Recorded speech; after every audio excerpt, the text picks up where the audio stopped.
Good morning students. तो आज हम पढ़ने जा रहे हैं प्रोनाउन। ठीक है, कल हमने पर्सनल प्रोनाउन के बारे में पढ़ा था, आज हम पजेसिव प्रोनाउन के बारे में पढ़ेंगे।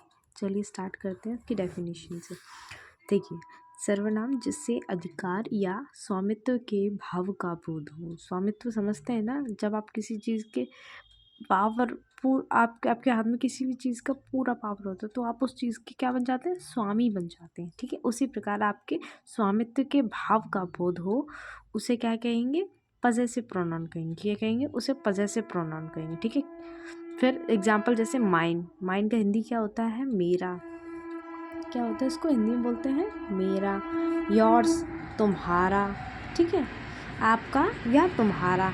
हर्ष यानी कि उसका। इसी तरीके से कहता है ना, अगर उसकी चीज़ है तो उसकी चीज़, उसकी पेन, उसका पेन, ऐसे करके हम बोलते हैं। अब देखिए इंग्लिश में क्या, इंग्लिश में कैसे बनाएंगे, the pronoun which shows the possession। क्या कहलाए, possession और ओनरशिप। ओनरशिप समझते हो ना, मालिकाना, जो पन होता है, मालिकपन, वही। इज कॉल्ड, क्या कहलाता है, इज कॉल्ड पजेसिव प्रोनाउन। ठीक है, क्या कहलाता है, पजेसिव प्रोनाउन। ठीक है, ध्यान में रखिएगा। जैसे लाइक इंग्लिश में हम इसको बनाएंगे माइन। ठीक है, हर्स, योर्स, etc। ठीक है, तो हम लोगों ने पहले हिंदी में उसकी डेफिनेशन को पढ़ा, अब हमने इंग्लिश में इसकी डेफिनेशन को पढ़ा। ठीक है, आपको दोनों में पता होनी चाहिए। ठीक है, क्योंकि कभी कभी ना इंग्लिश भी बहुत काम आती है, क्योंकि कभी कभी कुछ शब्द नहीं समझ, जैसे यहाँ पे स्वामित्व है, ठीक है, और अधिकार है, तो ऐसे कुछ शब्द होते हैं ना जिनका नया मीनिंग देखने को मिलता है। ओनरशिप, ओनरशिप भी क्या होता है, स्वामित्व होता है। पोजीशन माने होता है अधिकार। अधिकार आप लोग ज़्यादातर आप लोगों ने पावर, ठीक है, कुछ मतलब कुछ नई वर्ड्स मिलते हैं आपको इंग्लिश में। कोशिश किया करिए कि नई चीज़ों को सीखने की, जो भी आप कोशिश करें नई चीज़ों को सीखें। ठीक है, चलिए अब एग्जाम्पल बनाते हैं, इन्हीं उदाहरणों से एग्जाम्पल बनाएंगे। पहला उदाहरण हमारा है, दिस बुक इज़ माइन। अब देखो आपको यहाँ स्वामित्व दिखाई देगा, दिस बुक इज़ माइन। ठीक है, तो माइन मतलब मेरी, ये किताब किसकी है, मेरी है। तो मैंने अपना अधिकार जमाया ना, मेरी किताब है, this book is mine.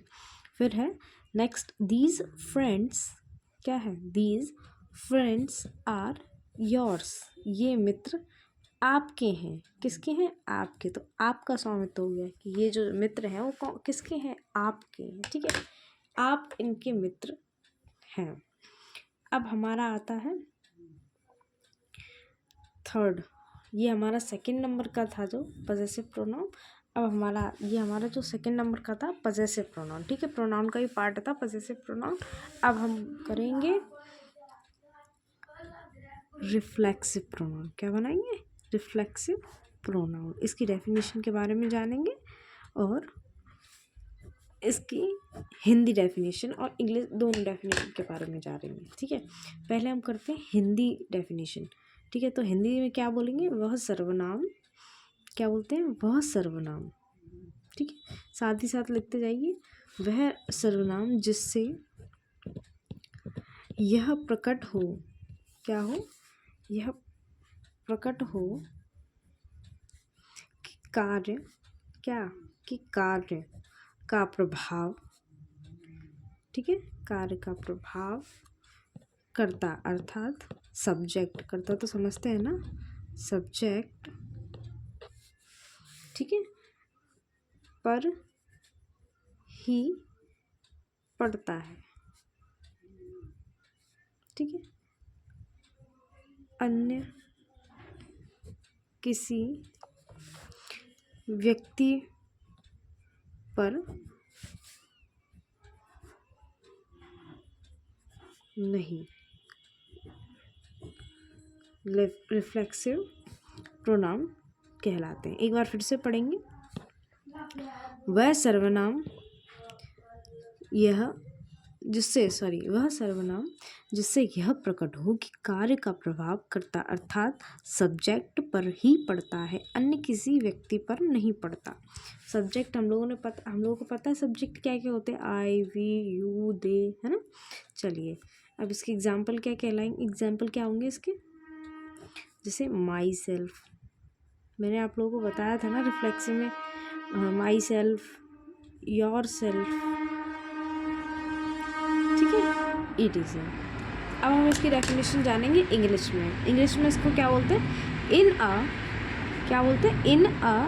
Reflexive pronoun the action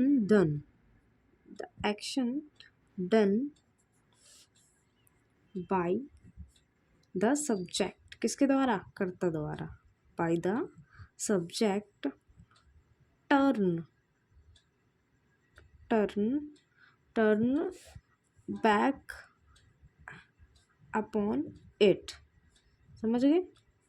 देखिए in a reflexive pronoun the action done the subject, किसके द्वारा प्रभाव पड़ता है, सब्जेक्ट के द्वारा, टर्न्स बैक पर अन्य किसी पर नहीं पड़ता है। ठीक है, फिर से एग्जाम्पल देखते हैं।